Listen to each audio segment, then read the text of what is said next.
Cabinet ఖండించింది. ఒక్క centimetre ఎత్తు కూడా తగ్గించట్లేదని చెప్పి కేబినెట్లో గౌరవ ముఖ్యమంత్రి జగన్మోహన్ రెడ్డి గారు ప్రకటించారు. ఇది కేవలం ఒక ప్రధాన ప్రతిపక్ష పార్టీ, అదేవిధంగా కొన్ని మీడియా సంస్థలు పనిగట్టుకుని దుష్ప్రచారం చేస్తూ అబద్దాలని ప్రచారం చేసి పోలవరం ప్రాజెక్టు ఎత్తును తగ్గిస్తున్నట్టుగా ఒక ప్రజల్లో అపోహని క్రియేట్ చేస్తూ ఉన్నారు. దీని మీద సుదీర్ఘంగా చర్చించినప్పుడు అధికారులు కొంత ఇన్ఫర్మేషన్ ఇచ్చారు. ఈ సందర్భంగా ముఖ్యమంత్రి గారు కూడా కేబినెట్లో చాలా స్పష్టంగా చెప్పడం జరిగింది. ఎట్టి పరిస్థితుల్లో ఒక్క సెంటీమీటర్ ఎత్తు కూడా తగ్గదు. పోలవరం ప్రాజెక్టు ఏదైతే ఒరిజినల్ డిజైన్స్ ఉన్నాయో ఆ ప్రకారమే నిర్మాణం జరుగుతుందని చెప్పి సీఎం గారు చాలా స్పష్టంగా చెప్పడం జరిగింది. ఈ స్పిల్వే పనులని యుద్ధ ప్రాతిపదికన పూర్తి చేస్తున్నామని చెప్పి చెప్పారు. దీని అంతటికీ కారణం, ఈ గందరగోళానికి కారణం ఏంటనేది కూడా వివరించడం జరిగింది ఆయన. 2017లో ఆనాడు చంద్రబాబు నాయుడు గారు ముఖ్యమంత్రిగా ఈ ప్రత్యేక ప్యాకేజీని ఆమోదించే హడావుడిలో ఆ రోజు అర్ధరాత్రి పూట ప్రత్యేక ప్యాకేజీని తీసుకుని దాన్ని అమలు చేసే క్రమంలో 2014 రేట్లను మాత్రమే మేము ఆమోదిస్తామని కేంద్రం చెప్పినప్పటికీ దానికి ఎలాంటి అభ్యంతరాలను కూడా ఆ ప్రభుత్వం చెప్పలే. అప్పట్లోనే ప్రతిపక్ష నేతగా ఉన్న గౌరవ ముఖ్యమంత్రి, ఈనాటి ముఖ్యమంత్రి జగన్మోహన్ రెడ్డి గారు ఆ విషయాన్ని లేవనెత్తిన అంశాన్ని కూడా ఇవాళ కేబినెట్లో చెప్పడం జరిగింది. ఇప్పుడు ఆ రోజు వాళ్ళు ఏదైతే తప్పులు చేశారో ఆ ప్రభుత్వం, దాన్ని సరిదిద్దే కార్యక్రమాన్ని ఈ ప్రభుత్వం చేస్తూ ఉంది. గౌరవ ముఖ్యమంత్రి జగన్మోహన్ రెడ్డి గారు ఈ రోజున కేంద్రంతో సంప్రదింపులు జరిపే కార్యక్రమాన్ని ముమ్మరం చేశారు. ఇటు ఆర్థిక శాఖ మంత్రి ఇప్పటికే 4-5 సార్లు కేంద్ర ఆర్థిక శాఖ మంత్రిని కలవడం, అదేవిధంగా మన ఇరిగేషన్ మంత్రి గారు, అదేవిధంగా ఇరిగేషన్ అధికారులు అక్కడ జలవనరుల శాఖ మంత్రి గారిని కలిసి పరిస్థితిని వివరించడం, పోలవరం అథారిటీతో మాట్లాడడం, ఇవన్నీ కూడా కంటిన్యూస్గా చేస్తూ ఉన్నారు. సో ఈ పరిస్థితుల్లో ఏదైతే R&R 29,000 కోట్లు R&R అవుతుంది, 23,000 కోట్లు ప్రాజెక్టుకు అవుతుంది. అలాంటప్పుడు ఇది తగ్గిస్తే ఇది కరెక్ట్ కాదు అనేది చాలా స్పష్టమైన వాదనని కేంద్ర ప్రభుత్వానికి మన ప్రభుత్వం చెప్పిందనే విషయాన్ని కూడా సీఎం గారు చెప్పారు. అక్కడి నుంచి కూడా సానుకూల దృక్పథాన్ని వ్యక్తం చేస్తూ ఉన్నారు. మనం ఏదైతే ఇన్ఫర్మేషన్ ఇస్తున్నామో, మనం ఏదైతే చెప్పామో దాని పట్ల అక్కడ కేంద్ర జలవనరుల శాఖ కానివ్వండి, ఆర్థిక శాఖ కానీ సానుకూలత వ్యక్తం చేస్తున్న పరిస్థితే కనిపిస్తుందని కూడా సీఎం గారు చెప్పడం జరిగింది. నిజంగా అప్పుడే ఈ 2014 రేట్లని మేము అమలు చేస్తా ఉన్నప్పుడే అప్పటి ప్రభుత్వం కానీ డిసెంట్ చెప్పుంటే ఇవాళ ఈ పరిస్థితి వచ్చి ఉండేది కాదు, ఈ అపోహలు వచ్చి ఉండేవి కాదు. కానీ అసలు విషయాన్ని వదిలేసి పక్కదారి పట్టించే కార్యక్రమం చేస్తూ ప్రధానంగా ఏంటంటే ఇప్పుడేదో ఎత్తు తగ్గించేస్తుంది ఈ ప్రభుత్వం, ముఖ్యమంత్రి గారు దీని పట్ల ఏదో ఆ ఎత్తు తగ్గిస్తానో కూడా స్పందించట్లేదన్న విధంగా ప్రచారం చేస్తూ ఉన్నారు. దీన్ని కేబినెట్ ముక్త కంఠంతో ఖండించింది. ఇది మంచి వైఖరి కాదు. ఇది ఒక జీవనాడి లాంటి ప్రాజెక్ట్ నిర్మాణం జరుగుతూ ఉన్నప్పుడు ఎందుకు ఇంత మీరు విషపూరితమైన ప్రచారం చేస్తూ ఉన్నారు కొన్ని మీడియా సంస్థలు అని చెప్పి కూడా ఈ సందర్భంగా మేము అడుగుతా ఉన్నాం. నేను పూర్తిగా చెప్పేసేయను సార్, నాకు మొత్తం అంత బ్రీఫింగ్, ఆ తర్వాత మీ ప్రశ్నలకు సమాధానం చెప్తాను. ఎందుకంటే చాలా ఇష్యూస్ ఉన్నాయి, దయచేసి సహకరించండి. ఇది కాకుండా ఇవాళ తీసుకున్న కీలక నిర్ణయాల్లో డిఏ బకాయిలు ఉద్యోగులకి, పెన్షనర్స్కి చెల్లించాలనేది ఒక కీలకమైన నిర్ణయాన్ని కేబినెట్ తీసుకుంది. డిఏ బకాయిలు చెల్లించడంతో పాటు అసలు ఉద్యోగులకు సంబంధించి మనం ఒకసారి డిఏలకు సంబంధించి చూసినప్పుడు 2018 జూలై 1 నుంచి ఇవ్వాల్సిన డిఏలు కూడా ఇవ్వలే ఉద్యోగులకి. ఈ అంశం మీద చర్చ జరిగినప్పుడు ఈ డిఏ బకాయిలు చెల్లింపులపైన చాలా స్పష్టంగా ఇవాళ కేంద్రం ఏదైతే కేబినెట్ నిర్ణయం తీసుకుందో ఆ వివరాలను కూడా ఇప్పుడు మీకు తెలియజేస్తా ఉన్నా. ఈ DA1 ఫస్ట్ డిఏ అంటే జూలై 1, 2018 నుంచి ఇవ్వాల్సిన దానికి సంబంధించి ఎరియర్స్ని ఇవ్వాలని చెప్పి మన ప్రభుత్వం నిర్ణయం తీసుకుంది, కేబినెట్ ఆమోదించింది. దీనికి సంబంధించి చూసినప్పుడు 30 నెలలకి, అప్పటి నుంచి ఇప్పుడు లెక్క పెడితే 30 నెలలు, 30 నెలలకి 3,017,40,00,000 రూపాయలు ఇది ఇప్పుడు ఆ బకాయిలన్నింటినీ కూడా ఈ ప్రభుత్వం చెల్లిస్తూ ఉంది. దీంట్లో 2,136.90 కోట్ల రూపాయలు ఉద్యోగుల జీతాలైతే పెన్షన్ సంబంధించింది 880.5 కోట్లు. దీన్ని ఇప్పుడు ఈ ప్రభుత్వం చెల్లింపులు చేస్తూ ఉంది, చేయాలని చెప్పి నిర్ణయం తీసుకుంది ఈరోజు. ఇది కాకుండా సంవత్సరానికి ఇదే విధంగా మనం అమలు చేసినట్లయితే 854.76 కోట్ల రూపాయలు జీతాలు ఉద్యోగుల జీతాల్లోనూ, పెన్షన్స్ కింద 352.2 కోట్ల రూపాయలు కూడా అదనంగా ఈ ప్రభుత్వం ప్రతి సంవత్సరం చెల్లించడానికంటే దాదాపు 1,206.96 రూపాయలు చెల్లించాలని చెప్పి కూడా నిర్ణయం తీసుకోవడం జరిగింది. 3.144% డిఏ పెంపుని ఆమోదించడం జరిగింది. ఈ ప్రకారం ఇప్పుడు 3,017 కోట్ల రూపాయలు ఎరియర్స్ని చెల్లించుతాం. అది కాకుండా జనవరి 2021 నుంచి ఇక ప్రతి నెల కూడా ఈ చెల్లింపుని జీతాలతో కలిపి పెన్షన్స్తో కలిపి ఇవ్వడం జరుగుతుంది. దీంతో పాటు సెకండ్ డిఏ, రెండో డిఏ జనవరి 2019 నుంచి పెండింగ్ ఉంది. ఇది కూడా 30 నెలల కాల పరిమితి తీసుకుని లెక్కించినప్పుడు 3,017.40 రూపాయలు ఓవరాల్గా ఎరియర్స్. ఇంకా ప్రతి సంవత్సరం 1,206.96 రూపాయలు జీతాలతోనూ పెన్షన్స్తో కలిపి ఇవ్వడం. ఈ రెండింటినీ కూడా ఈ రోజున నిర్ణయం తీసుకున్న విషయాన్ని మీకు తెలియజేస్తూ ఉన్నా. దీంతోపాటు థర్డ్ డిఏ, ఈ థర్డ్ డిఏ 5.24% ఇవ్వాలని చెప్పి నిర్ణయం తీసుకున్నారు. జూలై 2019 నుంచి ఇది ఇవ్వాల్సింది. జనవరి 2022 నుంచి ఈ థర్డ్ డిఏ అమల్లోకి వస్తుంది. దాదాపు ఈ థర్డ్ డిఏలో చూసుకున్నప్పుడు 30 నెలలకి 5,028.90 కోట్ల రూపాయలు ఈ థర్డ్ డిఏ కింద మనం చెల్లింపులు చేస్తాం. దాంతోపాటు సంవత్సరానికి 1,424.64 కోట్లు జీతాలుగాను, 586.92 కోట్లు పెన్షన్లుగాను దాదాపు ప్రతి సంవత్సరం 2,011.56 కోట్ల రూపాయలని ప్రతి నెల చెల్లించాల్సి వస్తుంది. ఈ లెక్కను చూసినట్లయితే ఈ ఫస్ట్ డిఏ 3,000 కోట్లు, ఆ తర్వాత డిఏ 3,000 కోట్లు, మూడో డిఏ వచ్చి 5,000 కోట్లు, దాదాపు 11,000 కోట్ల రూపాయలు arrears.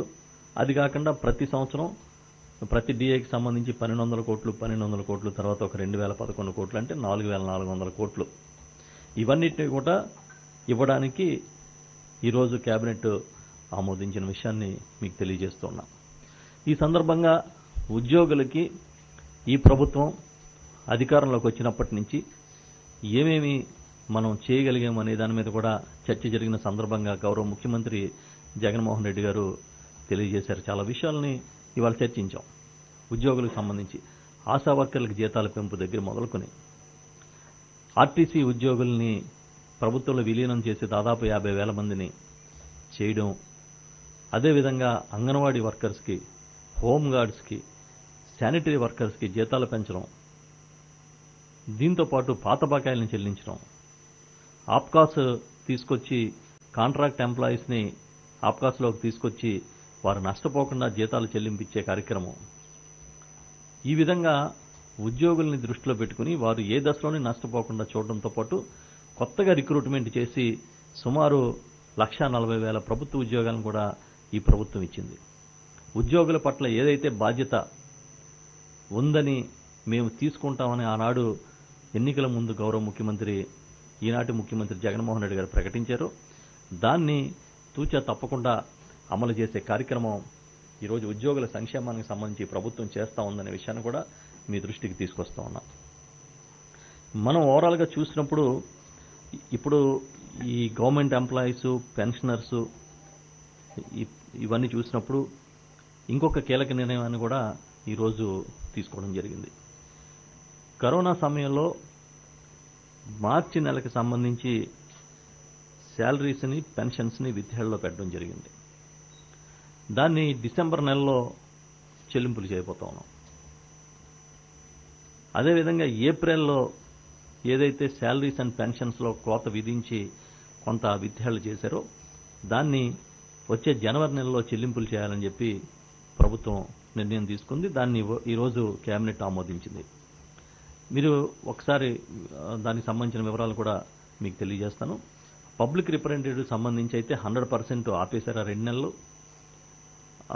All India service ఆఫీసర్స్కి 60% salary కోత, గవర్నమెంట్ ఎంప్లాయీస్కి 50%, outsourcing and village ward secretariat స్టాఫ్కి 10% కోత విధించారు. ఇప్పుడు ఇవన్నీ కూడా ఇచ్చేయడం జరుగుతూ ఉంది. దీంతో ఈ మార్చి సంబంధించిన పెన్షన్స్ అండ్ శాలరీస్ డిసెంబర్లోనూ ఇప్పుడు చెప్పిన విధంగా ఏప్రిల్ శాలరీస్ ఏప్రిల్లో అయితే ఓన్లీ శాలరీసే ఇస్తా ఉన్నారు. అది డిసెంబర్ది జనవరి 2021లో ఇస్తామంటే నెక్స్ట్ మంత్ ఇవ్వడం జరుగుతుంది. దీనికి సంబంధించి భారం ఎంత ఉందంటే 2,324 కోట్ల రూపాయలు శాలరీస్ గాను 482 కోట్లు పెన్షన్లు గాను ఇవ్వడానికి ఆమోదించడం జరిగింది. ఇది ఉద్యోగులకు సంబంధించి ఈ ప్రభుత్వం తీసుకున్న కీలక నిర్ణయంగా మీకు తెలియజేస్తూ ఉన్నా.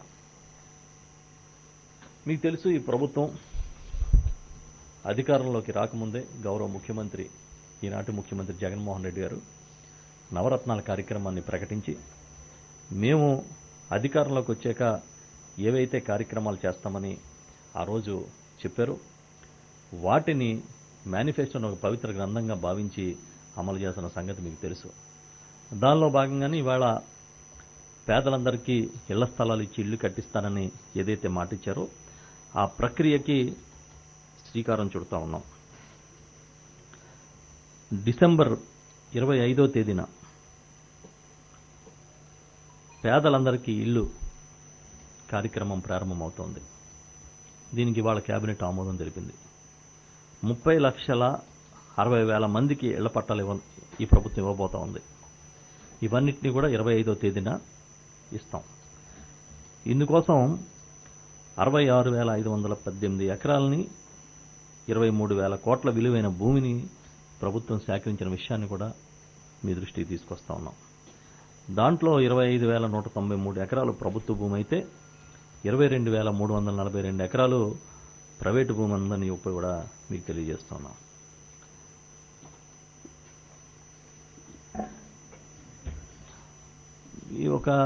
ఈ సందర్భంగా మీకు ఒక ఫైండింగ్ చెప్పదలుచుకున్నాను. దాదాపుగా రాష్ట్రంలో 11,000 గ్రామాలు ఉన్నాయి, ఇప్పుడు పంచాయతీలు ఉన్నాయి. కానీ ఇప్పుడు పేదలకు ఇస్తున్న లేఅవుట్స్ చూసినప్పుడు కాలనీలు 17,500 కాలనీలు వస్తున్నాయి. అంటే ఇల్లు లేని కుటుంబం ఉండకూడదు, ఈ రాష్ట్రంలో పేదలు ఉండకూడదు. ప్రతి ఒక్కరికి నీడ కల్పించాలని గౌరవ ముఖ్యమంత్రి జగన్మోహన్ రెడ్డి గారి లక్ష్యంగా ముందుకెళ్తున్న విషయాన్ని మీకు తెలియజేస్తూ ఉన్నా. 175 నియోజకవర్గాల్లో కూడా ఆ రోజు ఇళ్ల పట్టాలు ఇచ్చి తక్షణమే ఇళ్ల నిర్మాణం కూడా ప్రారంభించడానికి ఆమోదం ఈరోజు కేబినెట్ తెలిపింది. 16 లక్షల ఇళ్లను 175 నియోజకవర్గాల్లో నిర్మాణం చేపట్టబోతున్నామనే విషయాన్ని కూడా మీకు తెలియజేస్తూ ఉన్నాం. ఇది తొలి దశలో. మొత్తం అర్హత ఉన్న ప్రతి ఒక్కరికి రెండో దశలో కూడా ఇళ్లు ప్రారంభించి అమలు చేయాలని చెప్పి దాదాపుగా 30 లక్షల ఇళ్ల నిర్మాణం చేయాలని చెప్పి ఈరోజు కేబినెట్ ఆమోదించింది. దీంట్లో టార్గెట్ ఏంటంటే 3 ఏళ్లలో ఇళ్ల నిర్మాణం అంతా పూర్తి చేయాలి. 8,494 లేఅవుట్లలో తొలి దశలో ఇవాళ 16 లక్షల ఇళ్లు ప్రారంభిస్తా ఉన్నాం. ఏవైతే కోర్టు వివాదాలు ఉన్నాయో, స్టేలు ఉన్నాయో వాటిని తర్వాత దశల్లో తీసుకోవడానికి ఇవాళ కేబినెట్ నిర్ణయం తీసుకుందనే విషయాన్ని కూడా మీకు తెలియజేస్తూ ఉన్నా.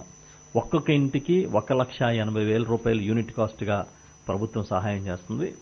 దీనికోసం సిమెంట్ కానివ్వండి, ఇతర స్టీల్ లాంటివి రివర్స్ టెండరింగ్లో తక్కువ ధరకి ప్రొక్యూర్ చేసి లబ్ధిదారులకు ఇవ్వాలని చెప్పి ఇవాళ కేబినెట్ నిర్ణయం తీసుకుంది.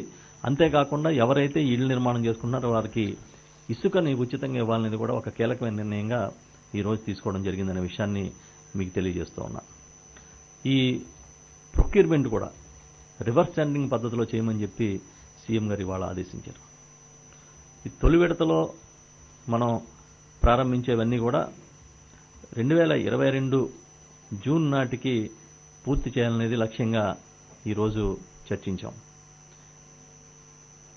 మిగిలిన 13 లక్షలు కూడా 2021 డిసెంబర్లో ప్రారంభించి 2023 నాటికి కంప్లీట్ చేయాలి. దీనికి ఒక ప్రణాళికతో ముందుకెళ్లాలని చెప్పి కూడా ఇవాళ నిర్ణయం తీసుకున్నాం. ఈ కాలనీలన్నిటికీ కూడా విద్యుత్ సరఫరా, తాగునీటి సరఫరాకి సంబంధించిన మౌలిక వసతుల కల్పనను ఇమీడియట్గా ప్రణాళిక సిద్ధం చేసి అమలు చేయమని కూడా సీఎం గారు ఆదేశించడం జరిగిందనే విషయాన్ని మీకు తెలియజేస్తూ ఉన్నా.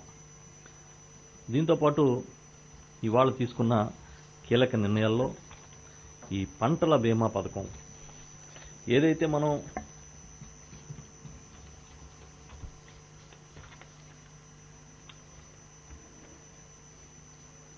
వైఎస్ఆర్ ఉచిత పంటల బీమా పథకాన్ని ఆనాడు గౌరవ ముఖ్యమంత్రి జగన్మోహన్ రెడ్డి గారు ప్రకటించడం జరిగింది.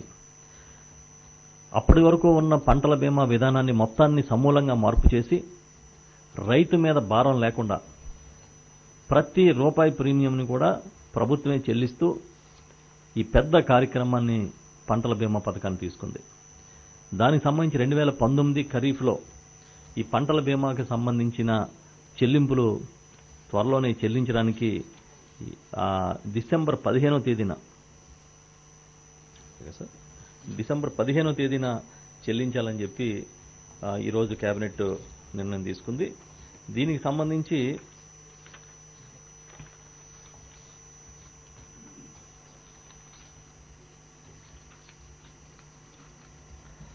సంబంధించి చూసినప్పుడు 1227 కోట్ల రూపాయలు ఈ రైతులకి కాంపన్సేషన్గా అందబోతోంది.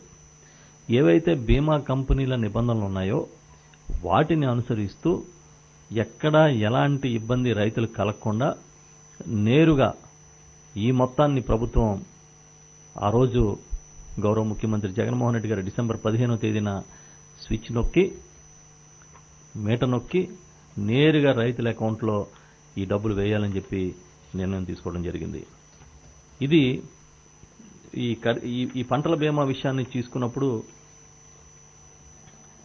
2016 నుంచి 2019 వరకు 3 ఏళ్ల కాలానికి మొత్తానికి కలిపి 60,84,000 మంది రైతులకి పంటల బీమా పథకం అమలు చేస్తే 2019, 2020 ఈ ఒక్క సంవత్సరంలోనే 58,77,000 మంది రైతులకి పంటల బీమాని అమలు చేసిన విషయాన్ని మీ దృష్టికి తీసుకొస్తా ఉన్నాం. 2016-19 మొత్తానికి కలిపితే 70,71,000 హెక్టార్లకు ఉచిత పంటల బీమా పథకాన్ని అమలు చేస్తున్నాం. ఇది అమలు చేస్తే 2016 నుంచి 2019 వరకు 70 లక్షల హెక్టార్లకి అమలు చేస్తే 2019-20 ఈ ఒక్క ఏడాదిలోనే 56,86,000 హెక్టార్ల భూమికి ఉచిత పంటల బీమాని అమలు చేస్తా ఉన్నాం. అంటే మీరు ఇంకా విలువలు కూడా చూసినప్పుడు ఈ 3 ఏళ్లలో బీమా విలువ 37,457 కోట్లు అయితే అంటే గడిచిన 16-19 మధ్య ఈ ఒక్క ఏడాదిలోనే 37,721.57 కోట్లుగా మీకు తెలియజేస్తా ఉన్నా. ఈ 3 ఏళ్లలో ఆ 3 ఏళ్లలో చూసుకున్నప్పుడు ప్రీమియం భారం 871.26 కోట్లు అయితే ఈసారి రైతుల నుంచి ఒక్క రూపాయి కూడా వసూలు చేయలే. ఈ క్రాప్ బుకింగ్లో ఏదైతే రైతులు చేసుకున్నారో ఆ ప్రతి పంట ప్రతి ఎకరం కూడా ఆటోమేటిక్గా మీకు ఇన్సూరెన్స్ అయిపోయినట్టుగా మనం విధానాన్ని తీసుకొచ్చిన విషయాన్ని కూడా మీకు తెలియజేస్తూ ఉన్నా. ఇది ఒక హిస్టారికల్ డెసిషన్గా మనం చెప్పుకోవాలి.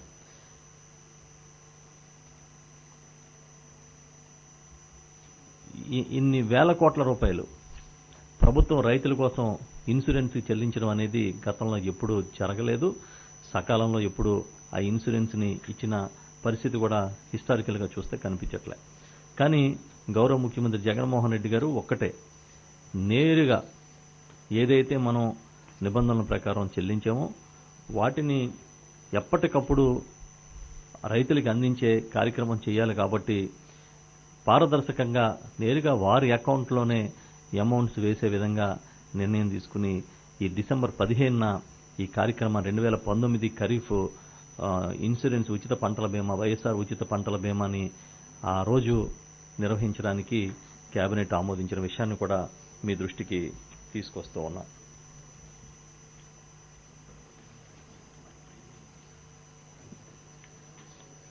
దీనికి సంబంధించి 1555 అంటే 2019 ఖరీఫ్కి సంబంధించి 1555 కోట్ల రూపాయల ప్రీమియం అమౌంట్ని ప్రభుత్వం చెల్లిస్తూ ఉంది.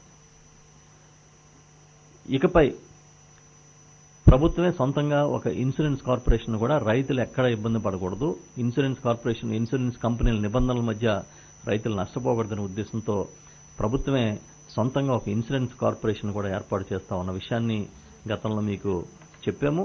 దాని మీద కూడా ఈరోజు చర్చ జరిగింది. వచ్చే ఏడాది కల్లా ఈ కార్పొరేషన్ పనిచేయడం ప్రారంభిస్తుంది. ఇది కాకుండా మీకు తెలుసు, ఈ రాష్ట్రంలో పాల వెల్లువ ప్రతి ఒక్క కుటుంబాన్ని గ్రామీణ ప్రాంతంలో ఉన్నా కానీ అర్బన్ ప్రాంతాల్లో పశువు పెంపకందారులు రైతాంగానికి ఉపయోగపడే విధంగా ఒక కార్యక్రమాన్ని తీసుకోవాలి, డైరీని అభివృద్ధి చేయాలనే ఉద్దేశంతో అమూల్తో ప్రభుత్వం ఒప్పందం చేసుకుంది. ఒప్పందం చేసుకుని ఈ కార్యక్రమాన్ని పెద్ద ఎత్తున అమలు చేయడానికి సన్నాహాలు పూర్తయినాయి. దానిలో భాగంగా ఈ మహిళల్లో ఆర్థిక స్వావలంబన, సుస్థిర ఆర్థిక ప్రగతి కోసం చేపడుతున్న ఈ కార్యక్రమానికి ఈ అమూలుతో అనుసంధానమై ఈ పాల ఉత్పత్తిదారులు మహిళా సంఘాల కార్యకలాపాలని ప్రారంభించడానికి ఈరోజు కేబినెట్ ఆమోదం తెలిపింది. దీంట్లో డిసెంబర్ 2 నుంచి ఈ కార్యక్రమం అమల్లోకి వచ్చే విధంగా డిసెంబర్ 2వ తేదీన ఈ ఏపీ అమూల్ ప్రాజెక్ట్ని గౌరవ ముఖ్యమంత్రి జగన్మోహన్ రెడ్డి గారు ప్రారంభిస్తా ఉన్నారని చెప్పి తెలియజేస్తూ ఉన్నా. డిసెంబర్ 2వ తేదీన ప్రారంభించే ఈ కార్యక్రమంలో చేయూత ఆసరా లబ్ధిదారులని ఇప్పటివరకు ఎంపిక చేసిన మహిళలకి ఆవులు, గేదెలు యూనిట్ల పంపిణీది ప్రారంభమవుతుంది. అంటే ఆ రోజు వారందరికీ కూడా వీటిని మంజూరు చేసే కార్యక్రమం చేపడుతూ ఉన్నారు. మొదటి దశలో 400 గ్రామాల్లో వైఎస్ఆర్ కడప జిల్లా, చిత్తూరు జిల్లా, ప్రకాశం జిల్లా ఈ 3 జిల్లాల్లో కూడా 400 గ్రామాల్లో మొదట దీన్ని ప్రారంభించాలనేది నిర్ణయంగా తీసుకోవడం జరిగింది. 9,899 బల్క్ చిల్లింగ్ సెంటర్స్ని నిర్మాణం చేయాలని చెప్పి కూడా ఈరోజు నిర్ణయం తీసుకున్నాం. ఇవన్నీ కూడా ఆయా ఎక్కడైతే పాల ఉత్పత్తిదారులు ఉన్నారో ఆ ప్రాంతాల్లో ఈ బల్క్ చిల్లింగ్ సెంటర్స్ అన్నీ కూడా వస్తాయి. ఇది కాకుండా గొర్రెల్ని, మేకల్ని కూడా ఈ ఆర్థిక స్వావలంబన కోసం దీనికన్నా ముందు ఇంకొక విషయం ఏంటంటే, ఈ పాలకు సంబంధించి ₹4 ఏదైతే అదనంగా ధరిస్తామన్నారో అది కూడా ఈ దీంతో పాటు ఈ అమూల్తో ఎప్పుడైతే ఈ పాల వెలువ కార్యక్రమం ప్రారంభమవుతుందో అప్పుడుతో ఇది కూడా ప్రారంభమవుతుందనే విషయాన్ని కూడా ఈ సందర్భంగా తెలియజేస్తూ ఉన్నాం.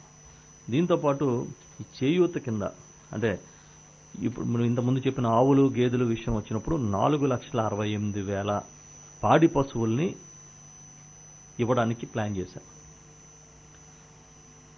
ఇది కాకుండా 2,49,000 మేకలు, గొర్రెల్ని ఇవ్వడానికి చేయూత కింద మహిళలకు ఇవ్వడానికి ప్లాన్ చేసిన విషయాన్ని కూడా ఈ సందర్భంగా మీకు తెలియజేస్తూ ఉన్నా. అంటే ఒక్క యూనిట్కి 14 గొర్రెలు కానీ మేకలు కానీ ఉంటాయి. అందులో ఫిమేల్ 13 ఉంటే ఒకటి మేల్ ఉంటుంది. ఇవన్నిటినీ కూడా ఒక్కొక్క యూనిట్గా చేయడానికి ఇప్పటికే లబ్ధిదారుల ఎంపిక కార్యక్రమం కూడా ప్రారంభమైంది. ఇది త్వరితగతిన చేసినట్లయితే ఆయా ప్రాంతాల్లో ఈ పేద కుటుంబాలకి ఆర్థిక స్వావలంబనకి తోడ్పడుతుందనే ఉద్దేశంతో ఈ నిర్ణయాన్ని తీసుకున్నామని చెప్పి విషయాన్ని తెలియజేస్తూ ఉన్నా.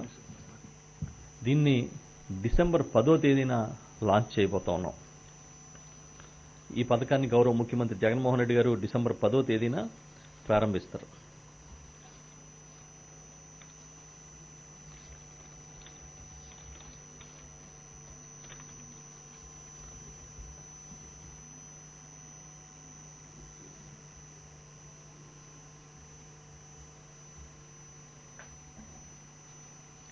దీంతోపాటు ఈరోజు తీసుకున్న కీలకమైన అంశాల్లో రాష్ట్రంలో నాణ్యమైన పశుదాణా ఉత్పత్తి ఉండాలి, పంపిణీ జరగాలి.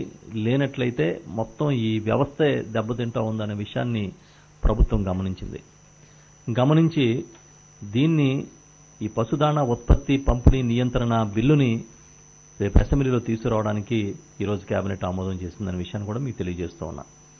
దీనికి చాలా కఠినంగా, అంటే ఎవరైతే దీన్ని కల్తీ చేసినా, నాణ్యత లేని ఉత్పత్తి చేసి పంపిణీ చేసినా దీనికి పెనాల్టీలతో పాటు జైలు శిక్షను కూడా విధించే విధంగా ఈ చట్టాన్ని తీసుకురావడానికి బిల్లును ప్రిపేర్ చేయమని చెప్పి ముఖ్యమంత్రి గారు ఇవాళ కేబినెట్లో ఆదేశించడం జరిగింది. ఎందుకంటే మనం ఎన్ని లక్షల పశు పెంపకం జరిగినా వాటి ఆరోగ్యం అనేది సరిగా లేకపోతే నష్టం జరుగుతుంది. కాబట్టి ప్రతి విషయంలో కూడా మనం స్ట్రిక్ట్గా ఉండాల్సింది అనేది ప్రభుత్వ ఆలోచన. దానికోసమే ఈ నిర్ణయాన్ని తీసుకున్నామనే విషయాన్ని కూడా మీకు తెలియజేస్తూ ఉన్నా. ఇది కాకుండా ఈ ఆంధ్రప్రదేశ్ ఫిషరీస్ యూనివర్సిటీ చట్టాన్ని కూడా తీసుకురావడానికి బిల్లుని వచ్చే అసెంబ్లీలో ప్రవేశపెట్టడానికి కేబినెట్ ఈరోజు ఆమోదించింది. ఇది ఈ రాష్ట్రంలో ఫిషరీస్, ప్రత్యేకించి ఆక్వా రంగంలో సమగ్ర అభివృద్ధికి నిపుణుల్ని, ప్రొఫెషనలిస్టుల్ని తయారు చేయడం కోసం ఉపయోగపడుతుంది. దాని విధి విధానాలు, నిబంధనల్ని రూపొందిస్తూ ఈ బిల్లు వస్తూ ఉందని చెప్పి తెలియజేస్తా ఉన్నాను. ఈ యూనివర్సిటీ నుంచి డిగ్రీ కోర్సులు వస్తాయి, పీజీ కోర్సులు కూడా వస్తాయి. దీనికి సంబంధించి ఈ బిల్లుని ఈరోజు తీసుకొస్తా ఉన్నాం. మీకు తెలుసు, రాష్ట్రంలో ఇప్పటికే ఈ రీసర్వే అనేది తీసుకోవాలని చెప్పి, ప్రారంభించాలని చెప్పి గత కేబినెట్లో చర్చించి నిర్ణయం తీసుకోవడం జరిగింది. దీన్ని డిసెంబర్ 21వ తేదీన ప్రారంభించబోతా ఉన్నాం. దీనికి గౌరవ ముఖ్యమంత్రి జగన్మోహన్ రెడ్డి గారు డిసెంబర్ 21వ తేదీన ప్రారంభిస్తారు, శ్రీకారం చుడతారు. ఈ కార్యక్రమానికి వైఎస్ఆర్ జగనన్న శాశ్వత భూ హక్కు మరియు భూరక్షణ పథకం కింద నామకరణం చేశాం.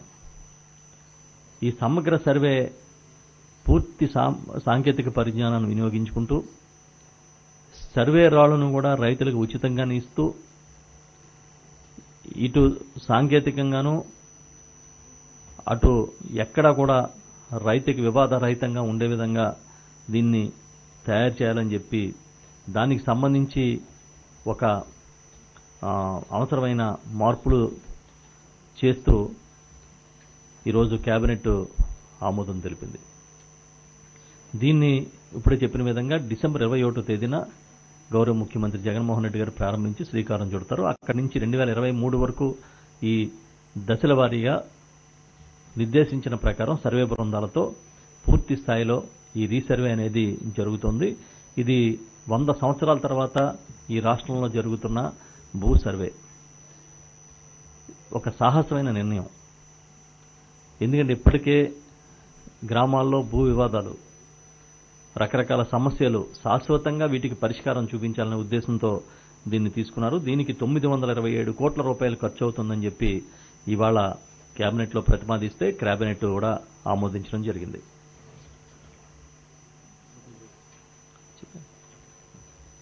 కేబినెట్ కూడా ఆమోదించడం జరిగిందనే విషయాన్ని మీ దృష్టికి తీసుకొస్తా ఉన్నా. ఇదే కాకుండా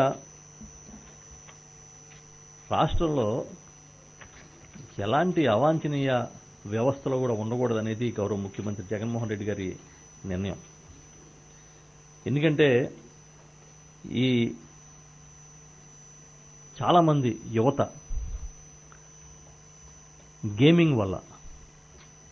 గ్యాంబ్లింగ్ వల్ల నష్టపోతూ ఉన్నారు. దీని మీద ఉక్కుపాదం మోపాలనేది ఈరోజు కేబినెట్లో గౌరవ ముఖ్యమంత్రి జగన్మోహన్ రెడ్డి గారు చెప్పారు. దానికోసం ఉన్న చట్టాలని స్ట్రెంగ్థన్ చేయమని చెప్పి ఆదేశించారు. ఆ ప్రకారం ఏపీ గేమింగ్ యాక్ట్ 1974ని సవరిస్తూ ఒక ఆర్డినెన్స్ని తీసుకొచ్చి వచ్చే అసెంబ్లీ సమావేశాల్లో బిల్లుని ప్రవేశపెట్టబోతా ఉన్నాం. నాన్ బెయిలబుల్ సెక్షన్స్తో గ్యాంబ్లింగ్ అండ్ గేమింగ్ ఆడే వాళ్ళనే కాదు ఆడించే వాళ్ళకు కూడా కఠినంగా శిక్షించే విధంగా ఈ చట్టాన్ని రూపొందించమని చెప్పి ఇవాళ జరిగిన చర్చలో గౌరవ ముఖ్యమంత్రి జగన్మోహన్ రెడ్డి గారు ఆదేశించారు. దానికి కేబినెట్ ఆమోదం తెలిపింది. రేపు వచ్చే అసెంబ్లీ సమావేశంలోనే ఈ బిల్లుని ప్రవేశపెడతామని చెప్పి కూడా తెలియజేస్తూ ఉన్నా. దీంతోపాటు ఈరోజు పలు కీలకమైన అంశాలపై కూడా ప్రభుత్వం ఏ విధమైన నిర్ణయాలు తీసుకోవాలనే దాని మీద చర్చించడం జరిగింది.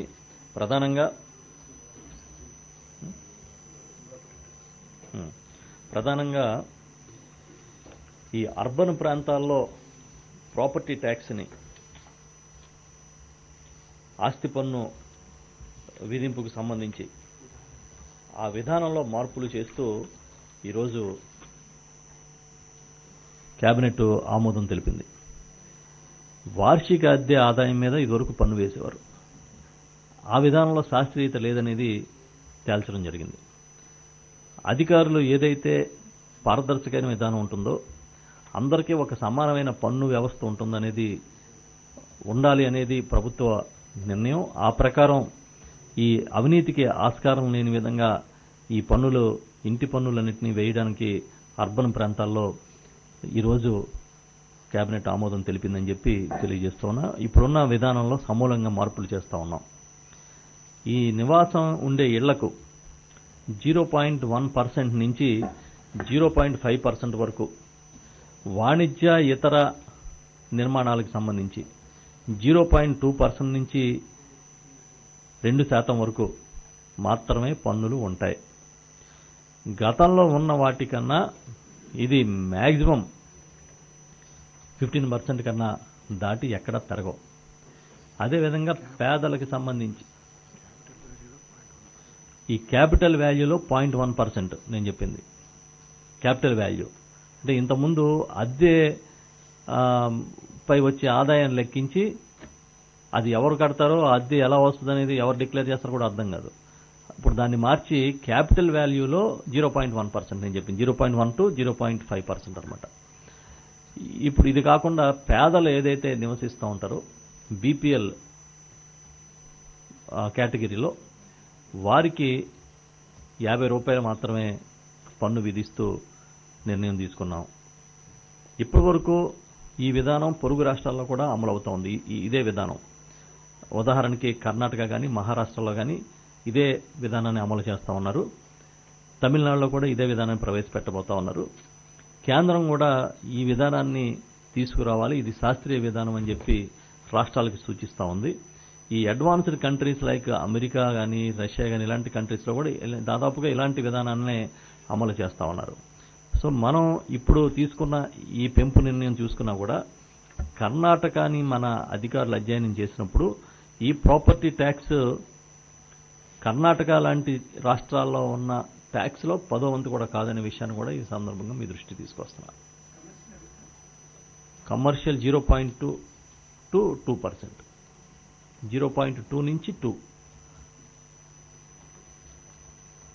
ఇది కూడా కేంద్రం నిర్దేశించిన ప్రకారం మాత్రమే చేస్తా ఉన్నాం. దానికి మించి ఇంకొక కీలకమైన అంశం ఏంటంటే ఈ డబ్బు అంతా కూడా అర్బన్ లోకల్ బాడీస్కే ఇచ్చేస్తారు. వాటిని ప్రణాళికాబద్ధంగా డెవలప్ చేసుకోవడం కోసమే ఇది చేయబోతా ఉన్నారు. దీంతోపాటు ముఖ్యమంత్రి గారు ఈరోజు ఆదేశించిన మరొక కీలకమైన అంశం ఏంటంటే ఈ సిఎఫ్ఎంఎస్ సిస్టంలో ఇప్పటి వరకు ఇవన్నీ కూడా ఈ జనరల్ ఫండ్స్ అన్నీ కూడా జమ అవుతూ ఉన్నాయి. దాన్ని డీలింగ్ చేయమని చెప్పి ఆదేశించారు. అంటే ఈ పన్నులు ఏవైతే వసూలైతాయో అవన్నీ కూడా అర్బన్ బాడీస్లోనే ఉంటాయి. వారే ప్రణాళిక చేసుకుని వారే దాన్ని వెచ్చించే విధంగా చేయడానికి నిర్ణయం తీసుకోవడం కూడా జరిగిందనే విషయాన్ని మీ దృష్టికి తీసుకొస్తా ఉన్నా. దీంతోపాటు కొన్ని నిర్ణయాలు కూడా తీసుకున్నాం. వాటిని కూడా మీకు క్విక్గా తెలియజేస్తా.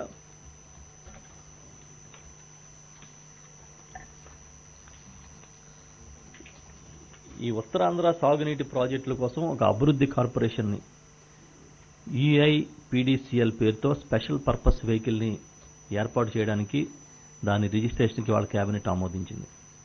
దాంతోపాటు Andhra Pradesh Palnadu area drought mitigation project corporation limited పేరిట ఒక SPVని ఏర్పాటు చేయడానికి ఆమోదించడం జరిగింది. ఇందులో భాగంగానే గుంటూరు ఛానల్ ఎక్స్టెన్షన్ స్కీమ్ కూడా ఉంటుంది. YSR Vedadri lift irrigation scheme కూడా ఉంటాయని చెప్పి తెలియజేస్తూ ఉన్నాం. ఇది కాకుండా కృష్ణా కొల్లేరు సెలనిటీ మిటిగేషన్ ప్రాజెక్టు కార్పొరేషన్ కూడా ఒకదాన్ని ఎస్పీవీగా ఏర్పాటు చేస్తూ ఉన్నాం. దీంట్లో 4 రెగ్యులేటర్స్ కొల్లేరు పైన, కృష్ణా నది మీద 3 నిర్మాణాలు వస్తాయనేది కూడా మీకు ఈ సందర్భంగా తెలియజేస్తూ ఉన్నాను. Dam rehabilitation improvement project phase 2 కింద ఫేజ్ 3కి కూడా కేబినెట్ ఆమోదం తెలియజేసింది. 776.5 కోట్ల పరిపాలన అనుమతులు ఇవాళ కేబినెట్ ఇవ్వడం జరిగిందనే విషయాన్ని మీకు తెలియజేస్తా ఉన్నా. ఈ నిధుల్ని ప్రపంచ బ్యాంక్ సమకూర్చబోతా ఉంది. సోమశిల కండలేరు కాలువ సామర్థ్యాన్ని 12,000 నుంచి 24,000కు పెంచే పనుల కోసం వచ్చిన పరిపాలనా అనుమతులను కూడా ఇవాళ కేబినెట్ ఆమోదించిన విషయాన్ని మీకు తెలియజేస్తూ ఉన్నా. దీంట్లో 45 కిలోమీటర్ల మేర కాలువ పనులు కానీ, అదేవిధంగా కొన్ని బ్రిడ్జీలు నిర్మాణం ఇవన్నీ కూడా ఉంటాయి. ఇంచుమించు దీని వ్యయం 918 కోట్లు ఉంటుందని చెప్పి నిర్ణయం తీసుకున్నారు. అనంతపురం జిల్లా చిత్రావతి బ్యాలెన్స్ రిజర్వాయర్ 10 టీఎంసీల నీటిని నిల్వ చేయడానికి చర్యలు, ముంపు బాధితులకు సహాయ పునరావాస కార్యక్రమాల కోసం 240.53 కోట్లు ఇచ్చేందుకు కేబినెట్ ఆమోదం తెలిపింది. 4 గ్రామాల పరిధిలోని 1729 కుటుంబాలు ఈ నిర్వాసితులుగా ఉన్నారు. వారికి పరిహారం అందుతుంది. అదేవిధంగా ప్రకాశం జిల్లా Rallapadu reservoir north feeder canal విస్తరణ పనులకు కేబినెట్ ఆమోదం తెలిపిన విషయాన్ని కూడా మీకు తెలియజేస్తూ ఉన్నా. దాదాపు 100 కిలోమీటర్ల మేర కాలువ సామర్థ్యాన్ని పెంచుతారు. దీనికి దాదాపు 632 కోట్లు ఖర్చు అవుతుందని చెప్పి ప్రభుత్వం అంచనా వేసింది. వీటన్నిటికి కూడా కేబినెట్ ఆమోదించిన విషయాన్ని మీకు తెలియజేస్తూ ఉన్నా.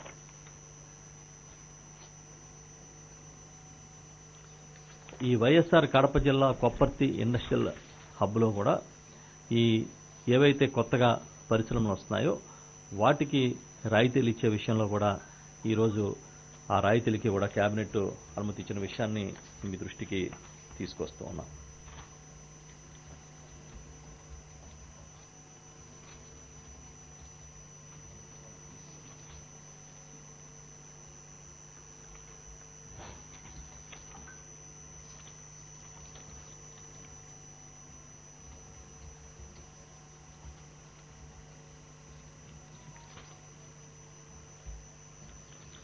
ఈ టిడ్కో ఇళ్లు కూడా దాదాపుగా మీకు తెలుసు రూపాయికే ఇవ్వాలనేది గౌరవ ముఖ్యమంత్రి జగన్మోహన్ రెడ్డి గారు నిర్ణయం తీసుకున్న విషయాన్ని, అది కూడా త్వరలోనే ఆ ఇళ్లని పంపిణీ కార్యక్రమానికి కూడా శ్రీకారం చుట్టడానికి అన్ని సన్నాహాలు చేస్తా ఉన్నాం. అవుతుంది కదా, అవుతుంది. ఇప్పుడు మీరు చూసినట్టయితే ఈ ఒక్క డిసెంబర్ నెలలోనే 5 కార్యక్రమాలకి శ్రీకారం చుడుతున్నాం. ఇప్పటివరకు మీకు చెప్పిన దాంట్లో మళ్ళీ ఒకసారి ఆ డేట్స్ చెప్తున్నాను మీ క్లారిటీ కోసం. డిసెంబర్ 2వ తేదీన ఈ చేయూతి కింద ఈ పాడి పశువులు ఇచ్చేది,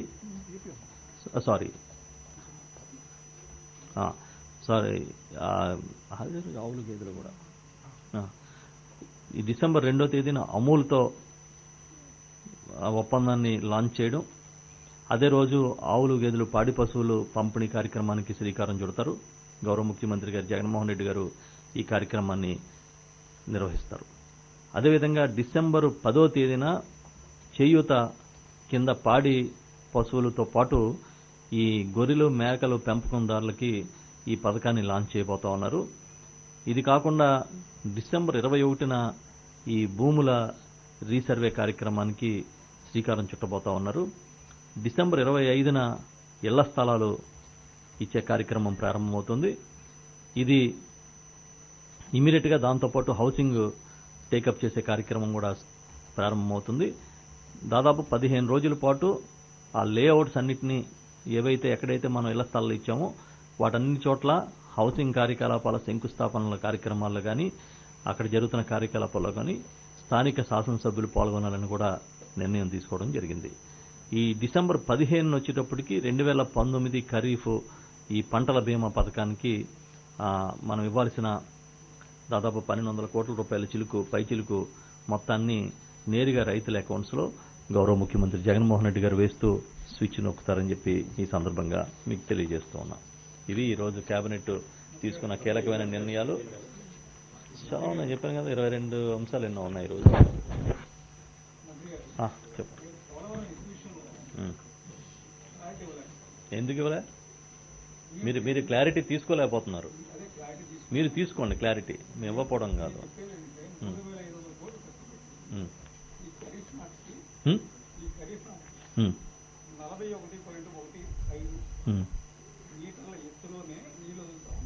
ఇప్పుడు టెక్నికల్గా మొన్న మా మంత్రి గారు, ఇరిగేషన్ మంత్రి గారు చెప్పారు, అధికారులు చెప్తున్నారు. నీరు ఒక్కసారిగా టోటల్గా నింపరు, క్రమక్రమంగా నింపుకుంటూ వెళ్తారనేది చెప్తున్నారు. ఇప్పుడు ఎత్తు చేయాలంటే కాఫర్ డ్యామ్ పూర్తయింది. ఇందాక కూడా దాని మీద చర్చ జరిగింది చాలాసేపు. ఇప్పుడు అక్కడి నుంచి కింద లెవెల్ నుంచి తీసుకోవాలి, ఆ పునాదుల్లోంచి. అసలు మీకు ఇప్పుడు రేపొద్దున మార్చి 31కి నీటి విడుదల నాపి, గోదావరి జలాలు నాపి ఈ పనులు వేగవంతం చేయాలని ప్రణాళిక నడుస్తూ ఉంది. 1 సెంటీమీటర్ కూడా మేము తగ్గించమని మేము చెప్తుంటే మీరు తగ్గిస్తారని చెప్పి మీరు కావాలని ప్రచారం చేస్తూ ఉంటే మేము తగ్గించాం అని పదే చెప్తున్నాం. మీరు ఎందుకు దాన్ని తగ్గిస్తారనే దాన్ని పెద్ద విషయం కింద తీసుకెళ్లాలని ప్రయత్నం చేస్తారు? అవును, మరి ఇంకా అలాంటప్పుడు తగ్గిస్తారని ఎలా చెప్తున్నారు మీరు? కాదండి, పోలవరం ప్రాజెక్ట్ అథారిటీ ఇది జాతీయ ప్రాజెక్టు. ఆ ప్రాజెక్టు అథారిటీయే దీన్ని పర్యవేక్షిస్తూ ఉంది. ఇది కేంద్రం జాతీయ హోదా ప్రాజెక్టు. చంద్రబాబు నాయుడు గారు ఆయన స్వప్రయోజనాల కోసమో, ఆయన వేరే కార్యక్రమాల కోసమో తీసుకున్నాడు, ఆయన నేను కడతానని చెప్పి. ఇప్పుడు మేము అది చేయట్లే, అది కంటిన్యూ చేస్తున్నాము. ఎందుకంటే అవన్నీ చాలా, ఇప్పుడు చూడండి, బాబు గారి బాకీలు తీర్చడమే సరిపోతుంది. మా పని అంతా బాబు గారి బాకీలు. ఇప్పుడు నేను చెప్పినట్లో అన్ని బాబు గారి బాకీలే. ఉద్యోగుల జీతాలు బాబు గారి బాకీలు, డిఏలు బాబు గారి బాకీలు, ఇంకా చూడండి, ఇంకా చెప్పాను కదా మీకు, బీమా బాబు గారి బాకీలు, ఇవన్నీ టిట్కో బాబు గారి బాకీలు. ఈ బాబు గారి బాకీలు తీర్చడానికే సరిపోతుంది కాలం అంతా. అలాగే వారు తీసుకొచ్చి ఆ రోజు ప్రత్యేక ప్యాకేజీ అని తెచ్చి నెత్తి మీద వేసుకున్న కార్యక్రమాలు కూడా నడుస్తూ ఉన్నాయి. దాన్ని ఇప్పుడు రెక్టిఫై చేయమని, పోలవరం ప్రాజెక్టు వ్యవహారంలో రెక్టిఫై చేయమని చెప్పి ప్రభుత్వం ప్రయత్నం చేస్తూ ఉంది. అందుకే ఫైనాన్స్ మినిస్టర్ గారు, ఇరిగేషన్ మినిస్టర్ గారు, అధికారులు పదే కేంద్రంతో సంప్రదింపులు చేస్తా ఉన్నారు. ఇంత జరుగుతున్నా కూడా మీరు అవేమీ చూడకుండా కన్వీనియంట్ గా ఎత్తు తగ్గిస్తారని రాస్తున్నారు. మళ్ళీ ఇప్పుడు మీరేమంటారు? ఎత్తు తగ్గించడం సాధ్యం కాదని మళ్ళీ మీరే చెప్తున్నారు.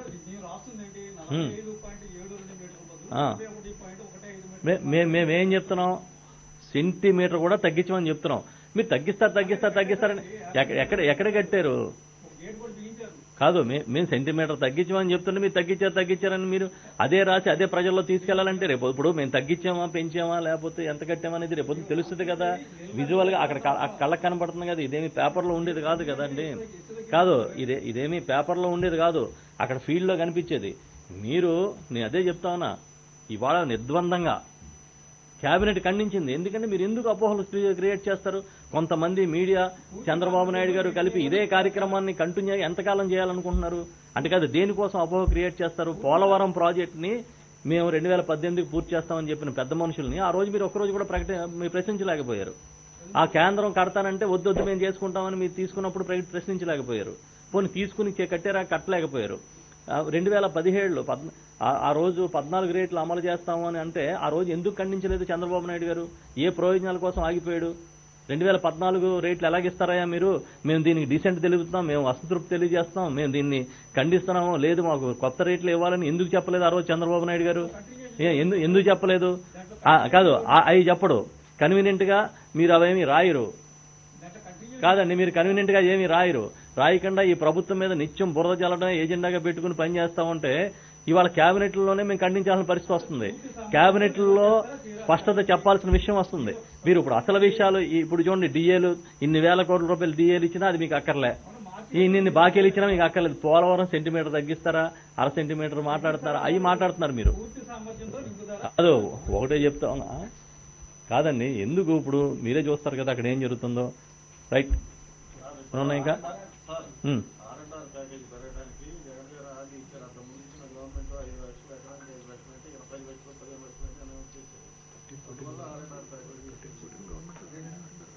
కాదండి, 13-14లోనే R&R ప్యాకేజీలో మార్పులు చేశారు. ఓ పని చేయండి, మీకు ఏదైనా ఇన్ఫర్మేషన్, ఇప్పుడు నేను కేబినెట్ బ్రీఫింగ్ చేశా, మీరు పలానా ఇన్ఫర్మేషన్ కావాలంటే తీసుకుని మళ్ళీ మీకు ఇస్తాం మేము. R&R ప్యాకేజీలో ఎవరు ఎప్పుడు ఏం మార్పులు చేశారు, ఎందుకు అది పెరిగింది, ఎందుకు ఇవ్వాల్సి వస్తుంది, ఆ రోజు ఎందుకు అది సరిపోలేదని చెప్పాం, ఇవాళ ఎందుకు ఎక్కువ ఇవ్వాలనుకుంటున్నాం అనేది అని డీటెయిల్గా మనం మాట్లాడుకుందాం. ఇవాళ కేబినెట్ బ్రీఫింగ్, కేబినెట్లో తీసుకున్న నిర్ణయాలు మీకు చెప్తా ఉన్నా. చెప్పండి.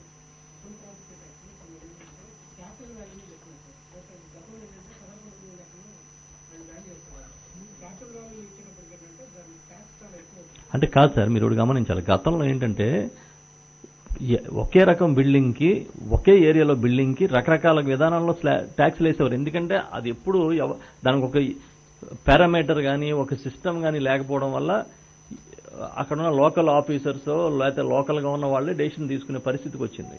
ఇప్పుడు అలా కాకుండా ఒక నిర్మాణం ఎట్లా ఉండాలి, ఏ ప్రాంతంలో ఉంది, దానికి ఎంత వేయాలనే దాని మీద ఒక క్లారిటీ తీసుకుంటూ శాస్త్రీయ విధానాన్ని తీసుకొస్తా ఉన్నారు. దానికి ఏదో ఒక బేస్ ఉండాలి కాబట్టి క్యాపిటల్ తీసుకున్నారు.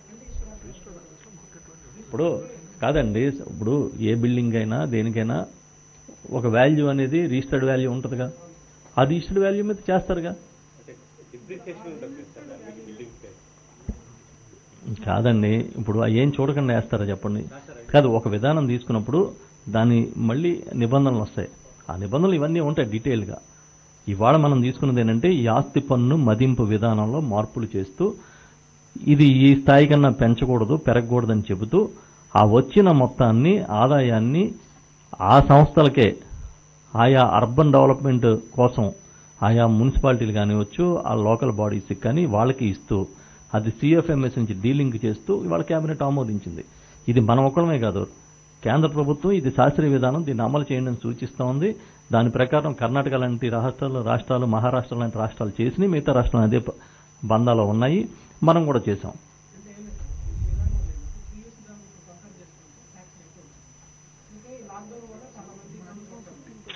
అలా కాదండి, మ్యాక్సిమం ఎంత పెరుగుతుందని కూడా చూసాం కదా. లేదు, క్యాప్ ఉంది. మ్యాక్సిమం 15% దాటి పెరగవు, దాని క్యాపింగ్ ఉంది.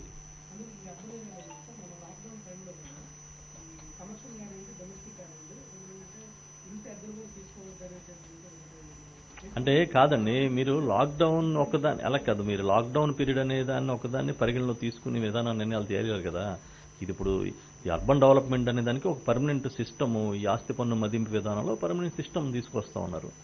దీన్ని మీద ఓవరాల్గా హోల్ ఇష్యూగా తీసుకోవాలి, లాక్డౌన్కి పరిమితం చేసి చూడద్దు. ఏది అదే నేను చెప్తా ఉన్నాను కదా సార్. ఇప్పుడు పన్నులు ఎందుకు పెంచుతారు, ఆదాయం కోసం పెంచుతారు, అది కాదు. కానీ అబ్నార్మల్గా పెంచట్లే కదా, అది గవర్నమెంట్కి రావడానికే పెంచుతున్నారు, అది ఎవరి జేబులోకి రాదు కదా.